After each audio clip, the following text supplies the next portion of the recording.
আসসালামু আলাইকুম বন্ধুরা। তো আজকে আমি আপনাদের সাথে শেয়ার করব যে আমি প্রতিদিন আমার ছাগলগুলোকে কি খাবার খাওয়াই, যার জন্য আমার ছাগলগুলোর স্বাস্থ্য এত সুন্দর। তো পুরো ভিডিওটা দেখতেই থাকেন, অবশ্যই ভালো লাগবে। জানাচ্ছি তো বন্ধুরা, আজকে হচ্ছে বিকেলবেলা যুক্ত হয়ে গেলাম, কেননা সকাল টাইম হচ্ছে আমি অনেক ব্যস্ত ছিলাম আজকে আর কি, একটু বাইরে গেছিলাম। তো যাই হোক, এই জন্য আর কি সকাল থেকে শুরু করতে পারি নাই। তো এখন হচ্ছে বিকেলবেলা, আসরের আজান অলরেডি দিয়ে দিছে অনেকক্ষণ হলো। আর আমরা হচ্ছে ছাগলগুলোকে ঘরে তুলব, মানে এখনই না, তবে একটু 10-15 মিনিট বা 20 মিনিট পর। তো এখানে হচ্ছে ঘাস দেওয়া ছিল, সারাদিনের যে রুটিনের মানে খাবার দাবারগুলো ছাগলের, ওগুলো সব শেষ। তারপর হচ্ছে এখন বিকেলবেলা ছাগলের আমরা হচ্ছে প্রতিদিন বিকেলবেলা ছাগলগুলোকে একটা খাবার খাওয়াই, সেটা অবশ্যই এখন আপনাদেরকে দেখাবো। তার কারণ হচ্ছে সারাদিন মানে ঘাস খাওয়াই, তারপর হচ্ছে দুপুরবেলা পানি খাওয়াই, তার পাশাপাশি আরও একটা আলাদা করে বিকেলবেলা আমরা খাবার খাওয়াই। সেটা হচ্ছে কি, যে আমি দেখাবো আপনাদেরকে আর কি, সাথে থাকেন দেখতে পারবেন। বাট সারাদিন খাওয়াই, তারপরেও কেন বিকালবেলা খাওয়াই এটা বলবো আপনাদেরকে। তার কারণ হচ্ছে ছাগলগুলো রাতে কিন্তু সারা রাত না খেয়ে থাকে, প্রায় 12 থেকে 13-14 ঘন্টার মতো। সকালে তো আর আমরা সকাল ছাগলগুলো বের করি না, বের করতে একটু দেরি হয়, এই জন্য আর কি। দেখেন এখানে কিন্তু প্রচুর ঘাস আছে এখনও খাঁচায়, এই ঘাসগুলো শেষ করলেও হবে। বাট তার পাশাপাশি একটু শক্ত কিছু খাবার, যেগুলোতে হচ্ছে প্রোটিনের বা ভিটামিনের পরিমাণটা একটু বেশি, ওই খাবারগুলো খাওয়াবো, যাতে করে হচ্ছে রাতে ওই খাবারগুলো খাওয়ালে ছাগলের গ্রোথ ভালো হয় এবং হচ্ছে ছাগল চিকনা হয় না, অর্থাৎ শুকায় না। তো যাই হোক, বাচ্চাগুলো হয়তো বাড়িতে আসে, আর এইখানে হচ্ছে যেহেতু মাটিতে রাখি, বেশিক্ষণ রাখি না, একটু আগেই ঘরে তুলি ছাগলগুলোকে।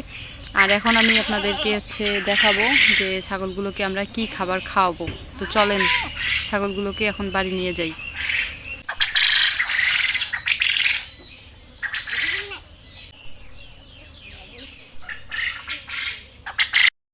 তো বন্ধুরা, প্রতিদিন বিকেলবেলা এখন হচ্ছে ছাগলগুলোকে স্পেশাল কিছু খাবার খাওয়াই আমি আর কি, যেন ছাগলগুলোর গ্রোথ সবসময় ঠিক থাকে।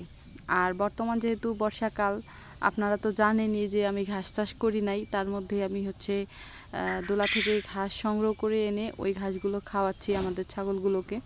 এই জন্য আর কি প্রতিদিন একটু হলেও খাবারের সংকট পড়ে। আর এই খাবারটা মেকআপ দেওয়ার জন্য আমি কিন্তু এই পাশে হচ্ছে একটা খাবারের ব্যবস্থা করি ছাগলগুলোর জন্য।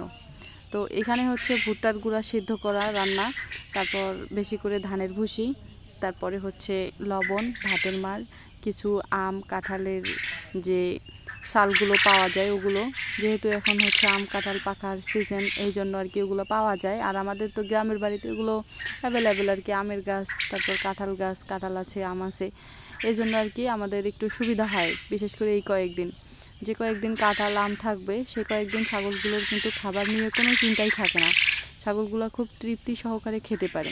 তো আলহামদুলিল্লাহ এইভাবে হচ্ছে ছাগল লালন পালন করতেছি আর কি।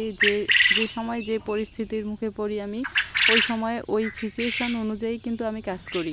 তো যেহেতু আমার হচ্ছে বর্তমান 9টা ছাগল বাচ্চার সহ, আর প্রেগনেন্ট ছাগলগুলো যখন বাচ্চা দিবে তখনকার হিসাব আলাদা।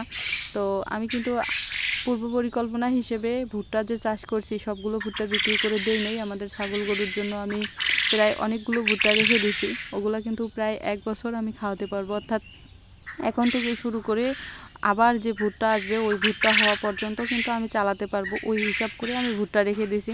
আর তার পাশাপাশি ধানের ভুসি তো অবশ্যই আছে, এই জন্য আর কি কোনো চিন্তা হয় না। এগুলো দিয়ে হচ্ছে খাবার দিলে ছাগলগুলো অনেক খায় এবং খাবার রুচি অনেক বৃদ্ধি হয়। তো বন্ধুরা, ভিডিওটা কেমন লাগলো অবশ্যই কমেন্টের মাধ্যমে জানাবেন। লাইক, কমেন্ট, শেয়ার এগুলো করতে ভুলবেন না। আর যারা আমার চ্যানেলে নতুন, তারা প্লিজ চ্যানেলটি সাবস্ক্রাইব করে বেল আইকন প্রেস করবেন। আর আপনাদের যদি কোনো বিষয়ে জানার থাকে তাহলে অবশ্যই কমেন্টের মাধ্যমে জানাবেন, আমি আপনাদেরকে সঠিক তথ্য এবং পরামর্শ দিয়ে সাহায্য করার চেষ্টা করব বা আপনাদের কমেন্টের উত্তর দিব।